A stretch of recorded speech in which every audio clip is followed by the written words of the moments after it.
ভাই, একটা কথা সারা জীবন মনে রাখবেন, জীবনের পথ কখনো সোজাসুজি হয় না। শুরুতে জীবন আমাদেরকে ফেলে দেয়, তারপর আবার একটু ওঠার সুযোগ দেয়।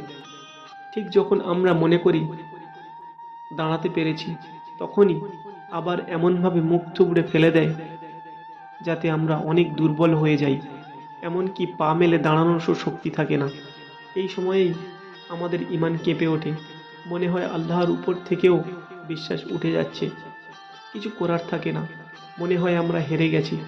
কিন্তু ঠিক এই সময়েই আমাদের ভেতরের মন একটাই কথা বলে, ওই শোনো, আরেকবার চেষ্টা করে দেখো না।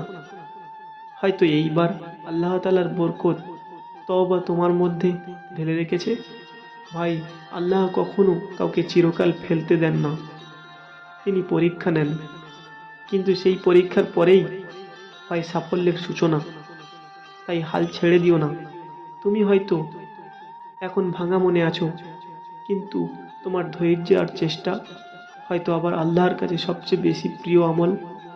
আর বিশ্বাস করো, এই ধৈর্যের পরেই হবে তোমার প্রকৃত সাফল্যের যাত্রা, ইনশাআল্লাহ। সবাই ভালো থাকবেন, সুস্থ থাকবেন, আর নিজের খেয়াল রাখবেন। খুদা হাফেজ।